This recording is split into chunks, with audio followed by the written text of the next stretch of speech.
Somehow I'm in Kenya again. For the first time in 24 years, I'm in Kenya. I'm in Kenya. Kenya, Kenya, Kenya, Kenya, Kenya. You don't even know how great this is, but I'll try and explain.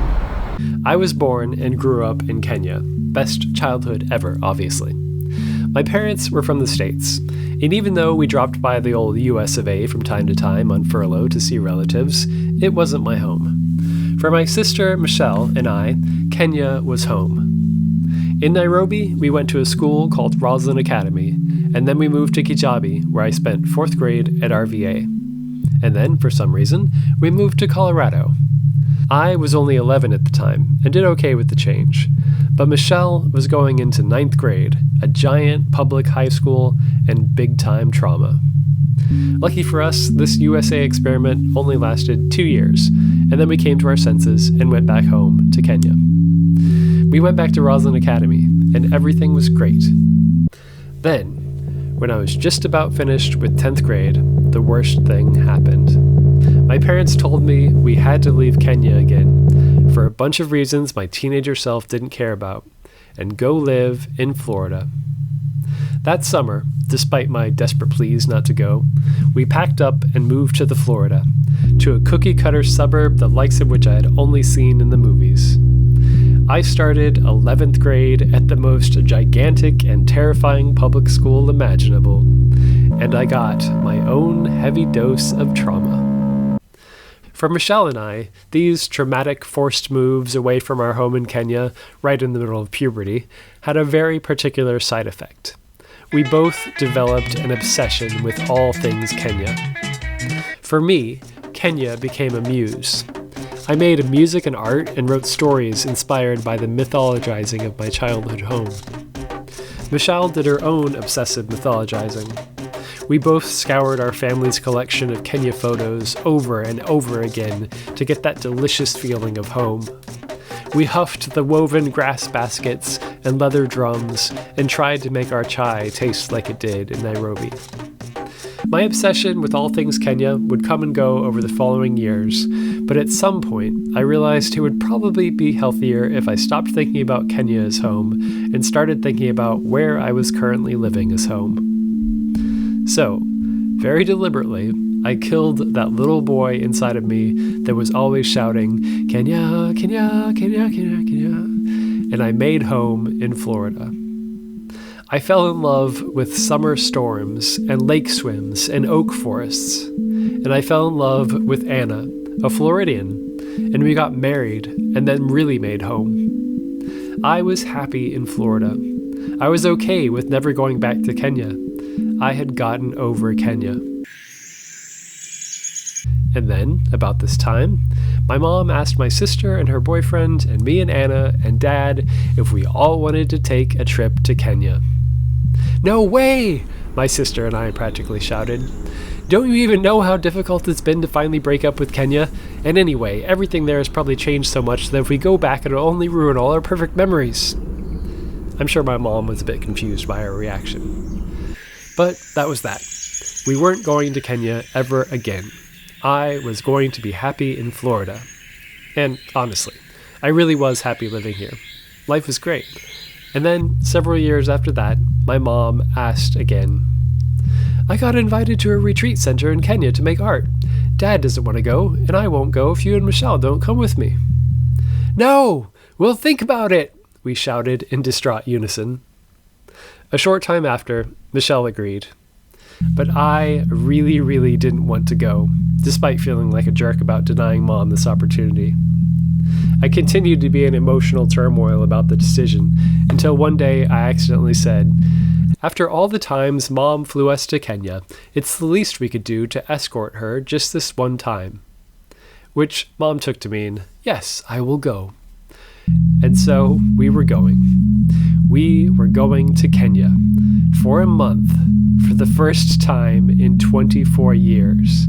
The mythical, magical, dangerously wonderful land of Kenya. Kenya, Kenya, Kenya. I was terrified.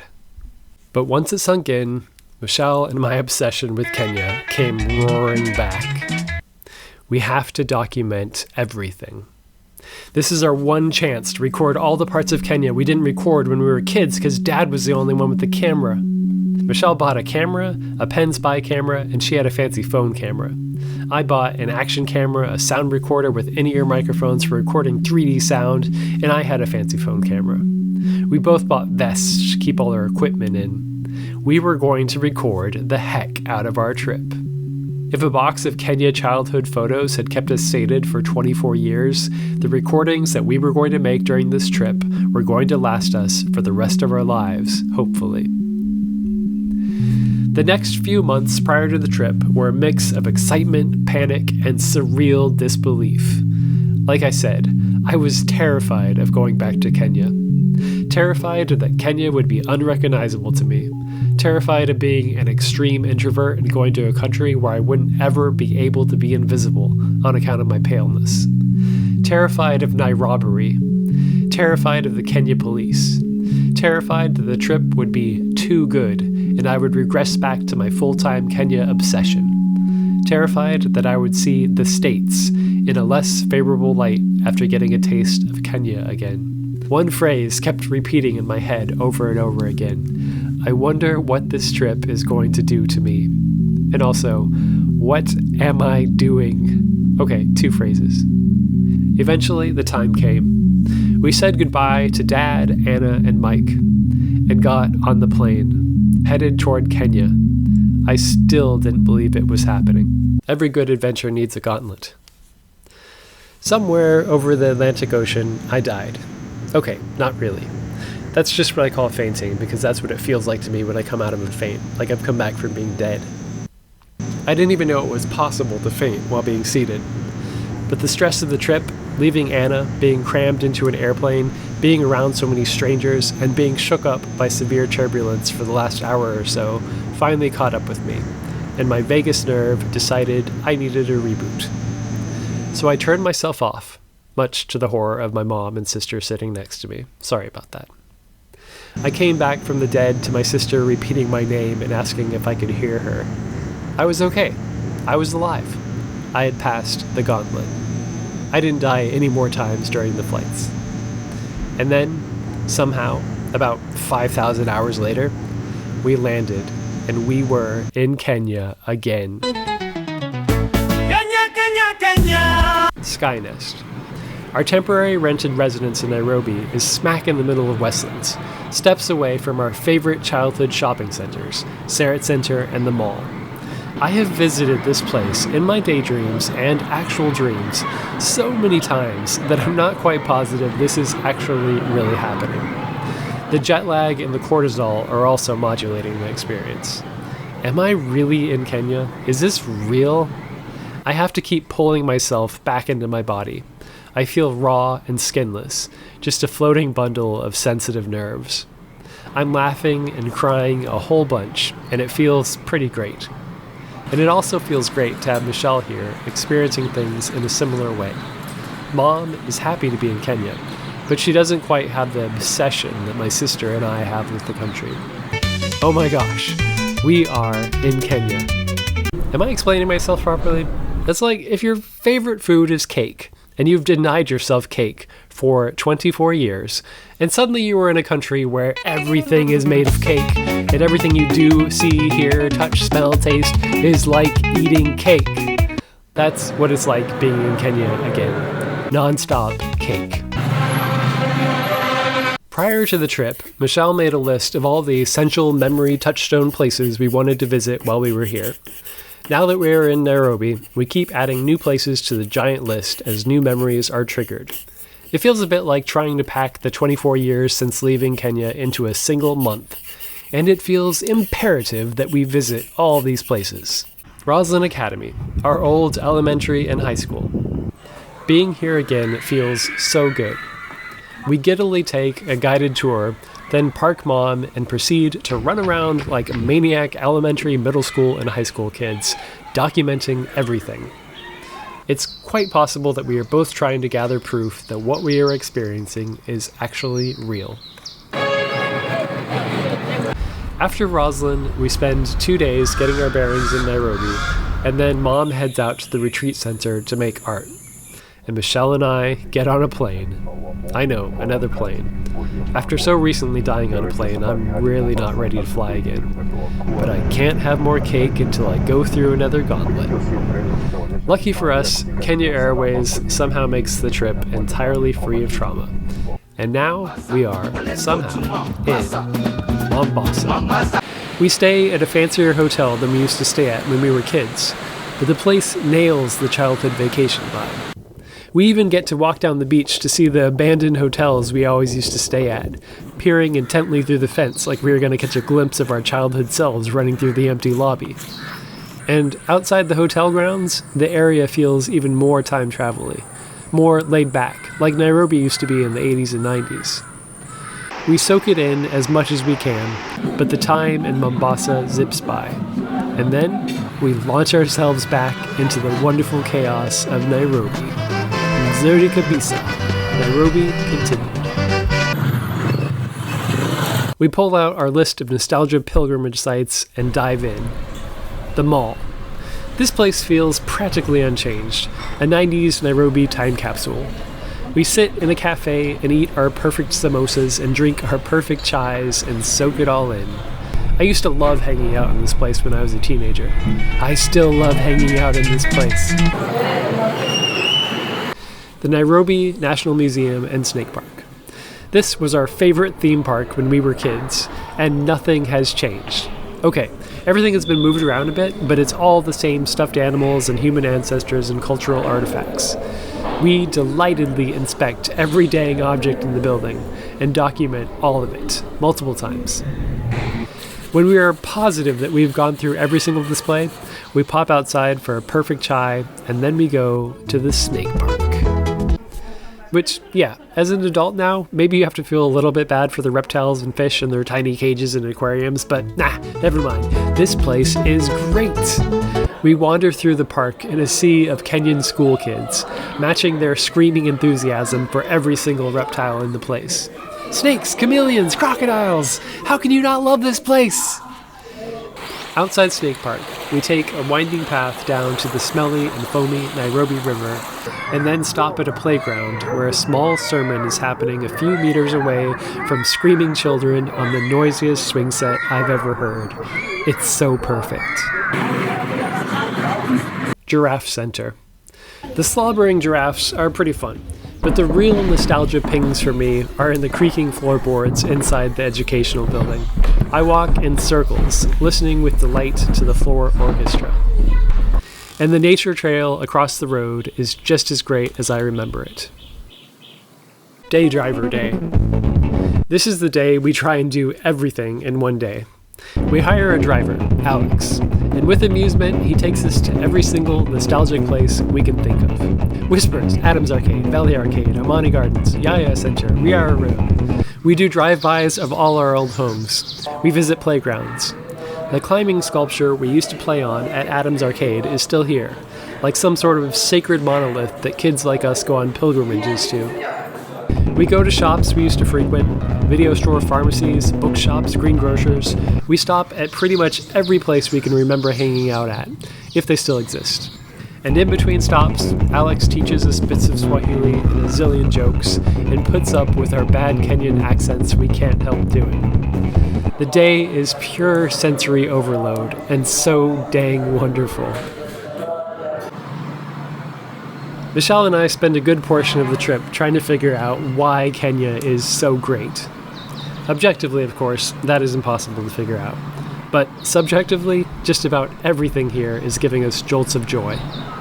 The sound of piebald crows and yellow-billed kites and Hadada ibises and vehicles hooting and people talking in so many different languages I don't know, with so much laughter and smiles and unself-consciousness. The smell of burning trash and the tatu smoke and strong human odor. The chaos of the traffic and the crowds of people walking everywhere. The hand-built dukas and sidewalk sellers and bakers and street kids and hustlers and police and bicycles and bodas. The just right length of the equatorial day and night. The best crunchy samosas and the most perfect chai, no matter where you buy them. The milk tastes better, the juice tastes better, the meat tastes better, the chocolate tastes like childhood. It really does feel like everything is better here. We love all of it so much. After the overload and overwhelm of the last few days, we decide to slow down and recharge in some nature. Karura Forest. I used to know this place as Thieves Forest, back before it was a fancy park you had to pay to get into. Michelle knew it as Roslyn Falls, from a field trip she took in the 4th grade. Now it is called Karura Forest Reserve, and it is magic. Even though a lot of the trees in this place were planted for fuel for the Ugandan Railway in the 1930s, it doesn't feel that way. It feels ancient, magical, and wild, and even slightly dangerous, just like it did back when I was sneaking in here in the 7th grade. Bomas of Kenya Limited. This place was around when Michelle and I were kids, but we never went to it. Oh boy, did we miss out. Did I tell you I had an obsession with all things Kenya? This place is Kenya, Kenya, Kenya, even if it is an exaggerated theme-parked version of the 42-ish ethnic groups that live here. The first part is the homesteads from 23 of the ethnic groups. Each homestead has about 6 or 7 buildings for bedrooms, meeting areas, grain storage, etc.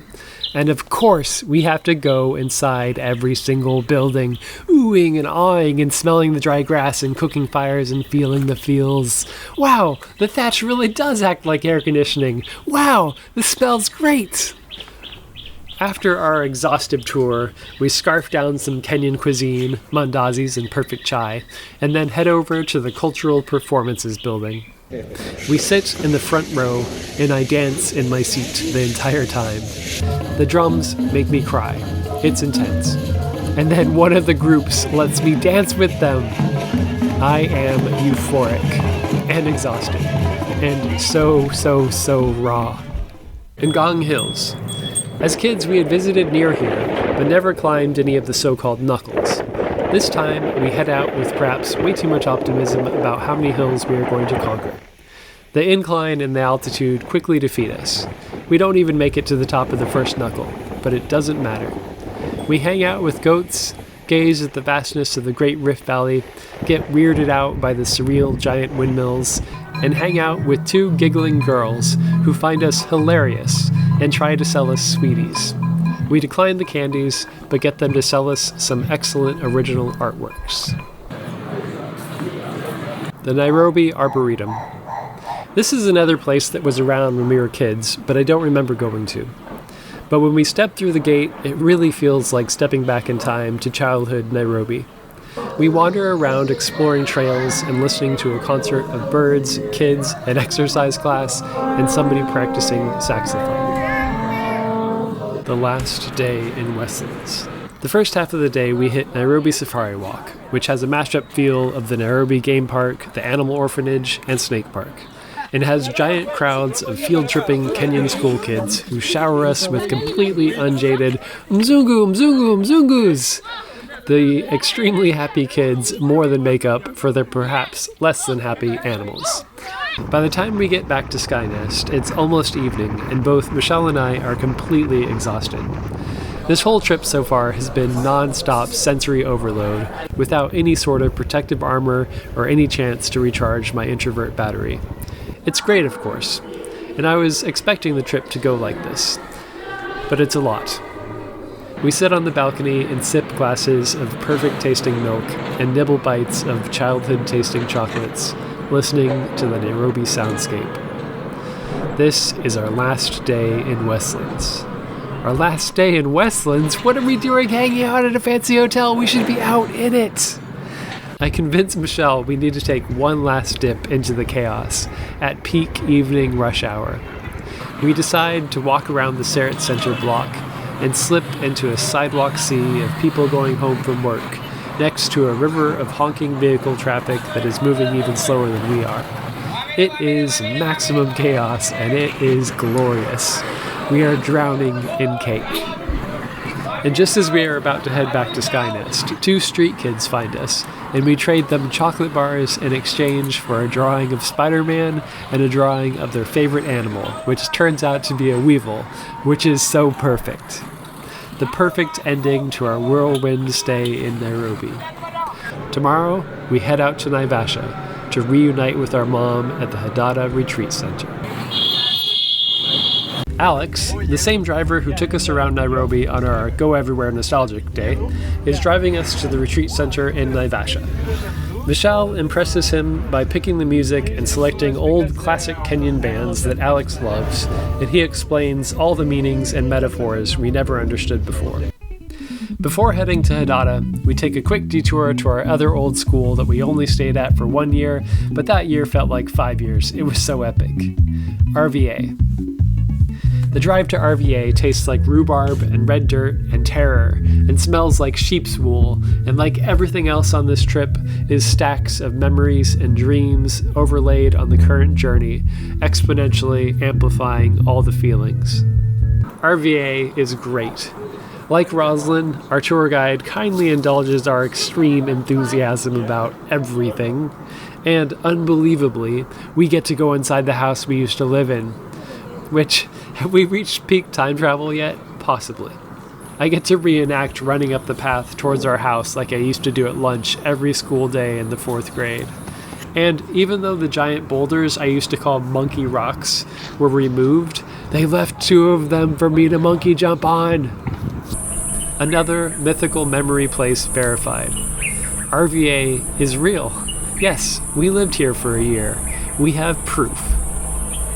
We complete our RVA tour after sobbing only a couple of times and shedding a few more layers of emotional skin, then get back in the vehicle to banter it up with Alex for the last bit of the drive, and then we are at Hadada.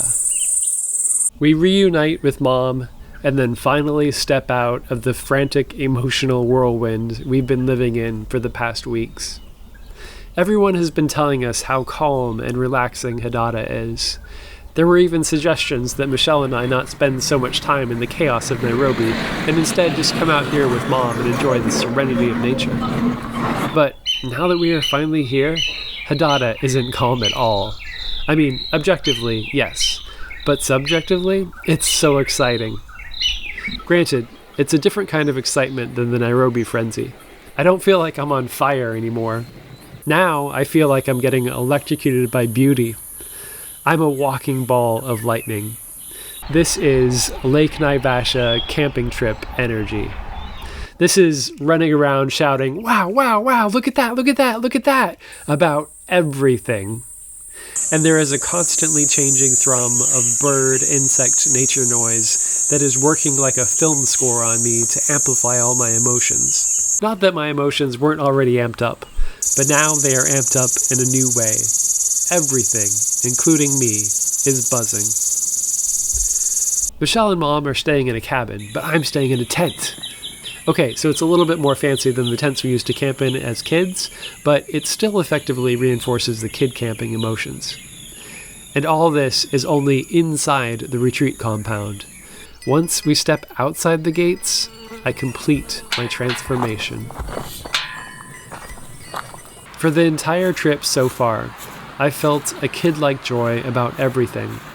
But now, walking around in the wide-open savanna with the yellow-barked acacias and the goats and the herders and the cool rocks and the obsidian shards and the gigantic sky and the towering euphorbias, I am my 5-year-old boy self again. That kid inside me I thought I killed in order to be happy living in Florida. That kid is so alive right now. And we are running around yelling and laughing about how great everything is. And also crying because everything is so beautiful. Welcome back, boy self. Kenya, Kenya, Kenya, Kenya, Kenya, Kenya, Kenya. We stay in Hadada for 5 days. And for 5 days, I am my 5-year-old boy self. Furiously happy. Exploring the ridiculously amazing, incredibly vast world that just feels like home. Safari. For the last bit of our trip, we leave Hadada and go safari it up at the Olkenye Conservancy in the Masai Mara. We get to see just about every single animal possible, from a much closer distance than we ever achieved on any previous game drive back in the childhood, which is amazing. But the thing that affects me the most is the vastness of the landscape, the gigantic sky. I feel so small in my 5-year-old body, and the world is just impossibly big. I can't say I'm overwhelmed, because that has been my default state this entire trip. But maybe I'm sublimating now? Some kind of phase change anyway. I'm having trouble keeping all my particles together. These are the last few days in Kenya. The last night. After the safari is over, we return to Hidada for one last night. It's Halloween. I am 5 years old. We get a bat in Michelle and Mom's cabin that flies around the room as Michelle and I collapse with laughter. After dinner, I head back to my tent in the moonless dark and find a gigantic spider web shimmering across the path. And then the tree hyraxes start up. I walk a little way into the forest, turn off my headlamp, and bathe in their weird, creepy calls one last time.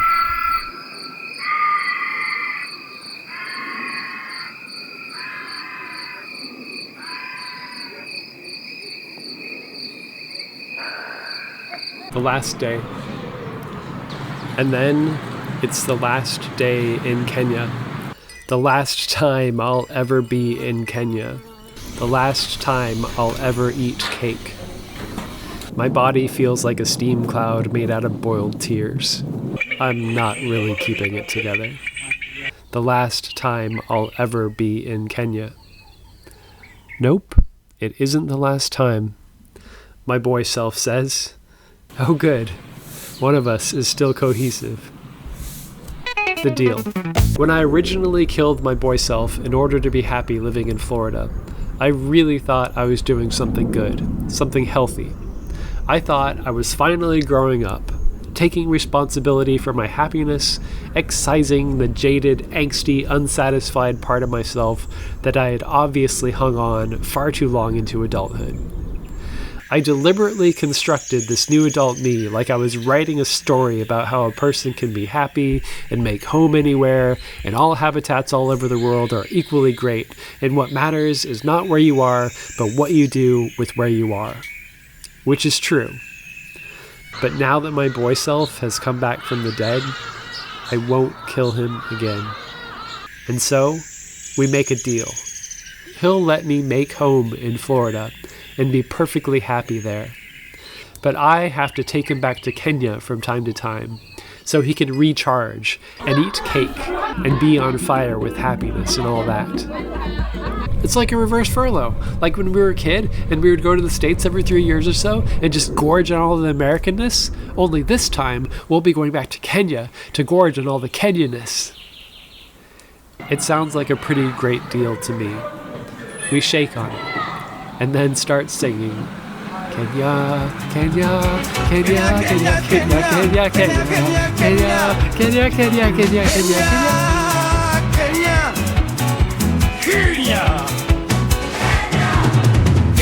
KQ 604 milango yote hivi sasa imefungwa. Number is number 34. Number 34, here with the Irish. Number 34 on Saturday. Here with the Irish. Number 34.